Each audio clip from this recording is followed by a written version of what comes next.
Hello, my name is Troy Beans with 78freethrows.com. Violence by men against women. A very good friend of mine recently brought up the question, why is it so evident that men can be so violent towards women? And she brought up the statistic that in the last 30 years, there's been 71 mass murders. And 70 of them have been men. Not funny. It's awful. But that's not a coincidence. You can't look at those numbers and argue them away. It is what it is. And the reality is, for us men, we've got to understand that for the most part, we're bigger, we're stronger physically than women are. And when you think about it, women have this real sense of need for security, and there's a reason for that. They need someone to protect them, to watch over them. That doesn't mean they can't, in essence, protect themselves, because many of them are very, very capable of doing that. And I'm not saying that in any way to indicate that women are weak. That's just not the case. It just isn't. The fact is that men they're bigger, they're stronger, they're more dominant. So why? What leads to this? You know, do we need to be more passionate and care? All those things. And we look at politically, and the great historian Will Durant had the quote that fits so well. And in his time, he was talking about the difference between capitalism in the West and communism in the East. And the quote is this. He said, "East is West, and West is East, and soon the twain shall meet." Well, what in the world did he mean by that? Well, more in our modern day, look at it this way. If you go to the left politically, and you lean left and you hit socialism, and then you reach the point where you get radical socialism, you hit communism, and it moves beyond that, and where that always leads. For example, in the environmental movement, there's wonderful people that are desperately trying to take care of the environment. We don't need more pollution. We don't need more garbage laying around. We need all those things. There's no doubt about that. What happens when it goes way to the extreme?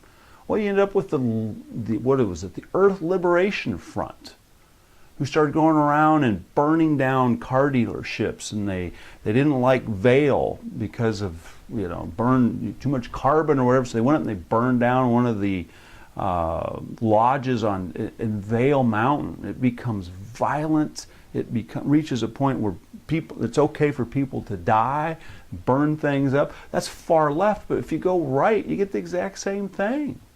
You got Republicans and libertarians and fascism, and pretty soon you have the Aryan nation who wants to kill people for being black, for crying out loud.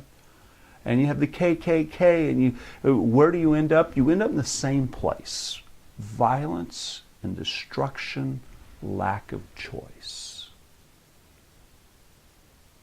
Same things happen to men. Men are given this responsibility of being stronger, bigger, more powerful. And when a man goes bad, it can be ugly. So do we need more laws? What do we need?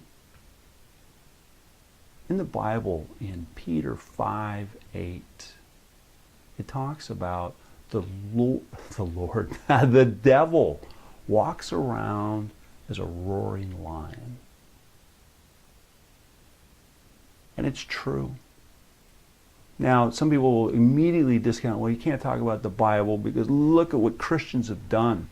Just because a person has a name of Christian doesn't mean by any stretch that they are one. And I think that's evident throughout history. I coached basketball for 20 years, and just because a kid ran up and down the floor didn't make him a basketball player. Just because the opposing coach sat on the bench and called himself a coach really really didn't make him a basketball coach at all. Sometimes they really thought they were. I know in my younger days, I'm sitting over there trying, but would you really call me a coach? Probably not. The issue is there is absolutely a devil. There is evil in this world. There is a God in this world. And the difference is this. The devil will do everything he can to deceive you. Be the roaring lion. He'll get you to go left. He'll get you to go right. He does not care, except for one thing, that he's going to lead you eventually to death. The Lord, on the other hand, loves you beyond our imagination. He's got the hair on your head numbered. He wants you to do well so badly, and he wants it so bad that he gives you choice.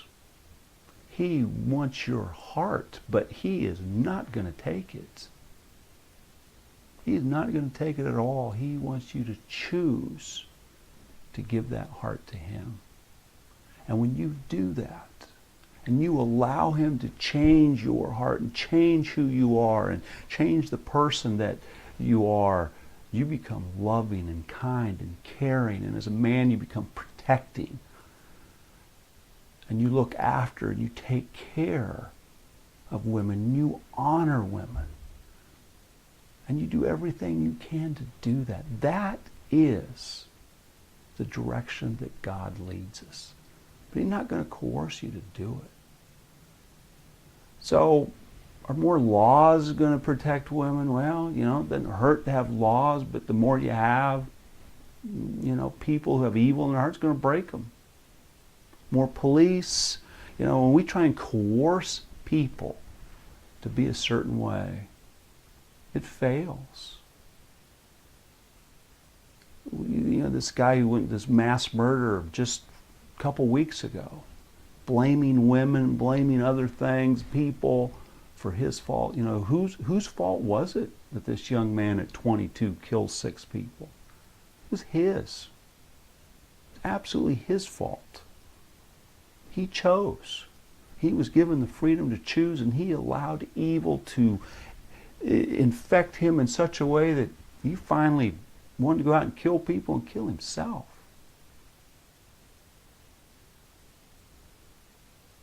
The answer is truly, there is a devil, there is evil. And we can ignore that. We can take the wisdom of the Bible and say that's old-fashioned. We can try and do everything we possibly can to circumvent that. And it doesn't work, hasn't worked, and all you have to do is look at history. And you can go back and look at all the great powers and all the great nations. And it always breaks down and it always falls apart because man is incapable of being this loving, beautiful, kind person without God. In the last century, you look at Nazi Germany, a death machine. You look at Joseph Stalin and communism. You remove God, you have nothing but death.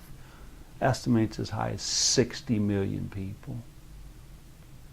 And now, in the United States of America, it's very evident when you remove God, when someone doesn't have God in their heart, it can be ugly. Really, really ugly. Can we remove evil from this world? No, I don't know how to do that.